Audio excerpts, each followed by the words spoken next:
Hello guys, welcome back to my channel. બની ઉપડ્યા school. સવારના કેટલા વાગે? 7:15 થયા. બનીનું પોણા સાથે ઉઠાડું તો એ ઉઠવાનું જોર આવે છે. હું ઉઠી નાસ્તો તૈયાર કરું, એનું લંચ તૈયાર કરું, એના યુનિફોર્મ સ્કૂલ બેગ ભરું, પછી એને ઉઠાડું કમ્પ્લીટ. એ બની પપ્પા માટે નાસ્તો નહીં કરવાનો બધું? પપ્પા માટે નાસ્તો તૈયાર નહીં કરવાનો?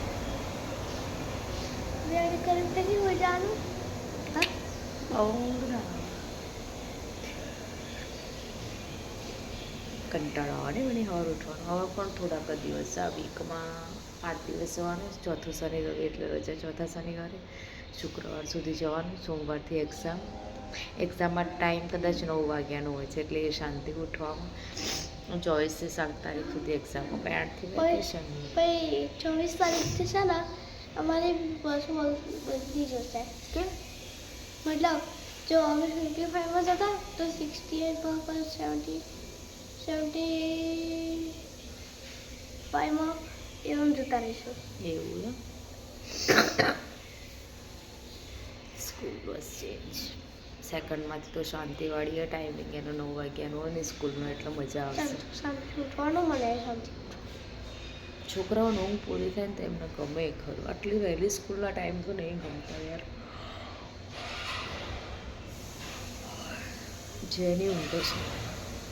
હવે તો બની જાતે. પહેલાં તો હું એને ગેટ સુધી મૂકવા જતી છેક સુધી. બસ આવે ત્યાં સુધી બેસી રહું, એ બસમાં બેસીને પછી હું ઘરે આવું. પણ હમણાંથી જેની ઉઠી જાય છે વહેલી, એટલે એને એકલું મૂકીને તો જવાય નહીં, કારણ કે બૂમ પડે બાપા. ચીસો પાડી મૂકે, ઘરમાં કોઈ હોય નહીં ને. એને એકલું મૂકીને જવાય નહીં, કારણ કે ચીસો પાડી મૂકે, કોઈ હોય ને ઘરમાં. એટલે બની ભાઈ મોટા થઈ ગયા એટલે કે બની મમ્મી હવે હું એકલો જતો રહે, એટલે હવે એકલો જાય નહીં બેટા. બનીને ઓછું સંભળાય, ઓછું સંભળાય.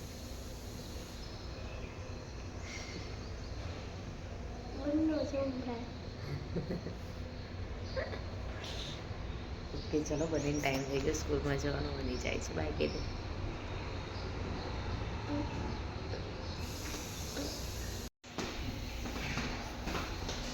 બાય જાય બનુડી.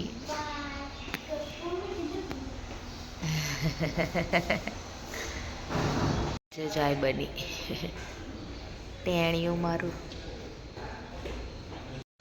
ને જાય જે બનુડું મારું.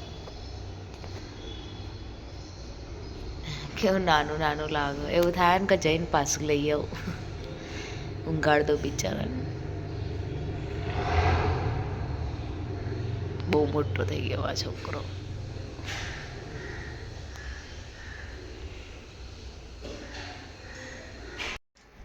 નાસ્તો ટાઈમ. અમીરોનો બ્રેકફાસ્ટ ટાઈમ હોય, આપણો નાસ્તો ટાઈમ હોય નહીં.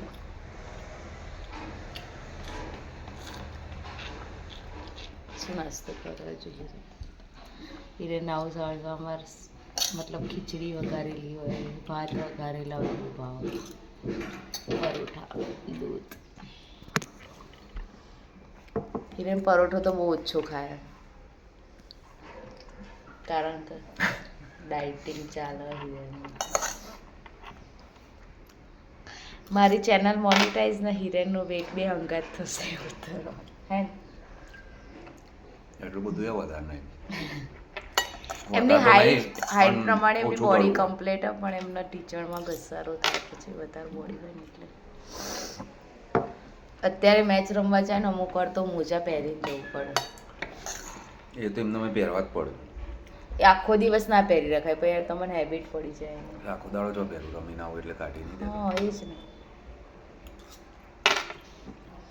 અમારે જેવું બોડી સારું રહે, ના કોઈ મોજાની જરૂર, ના કોઈ ઘસારો, કશું જ નહીં. શાંતિથી બિંદાસ તમારે. માય કાંગલો કહેવાય એનો. ઓવો તંબુરો. ખાધું ના હોય ને પહેલેથી એટલે આવું થાય. પહેલેથી અમે તો ભૂખમાં રમતો હતો ને જાણે. ખાવા આલ્યું હોય પણ ખાધું ના હોય.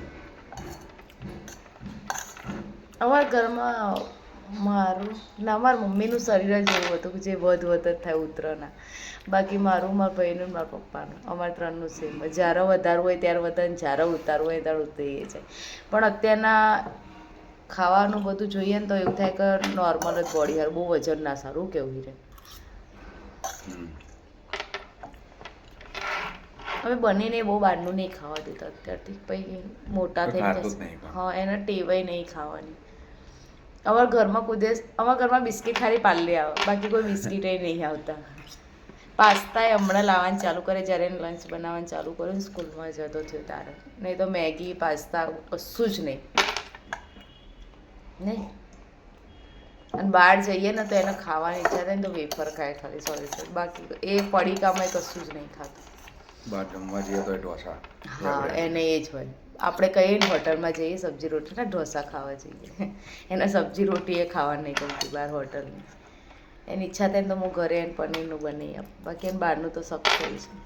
આમ બધાનું જોઈને કહેશે હે ને મમ્મી પિઝા ખાવા જઈએ, અને ખાવા જઈએ તો પિઝા ખાય કશું નહીં. શું થયું? વાંખવા લાગી?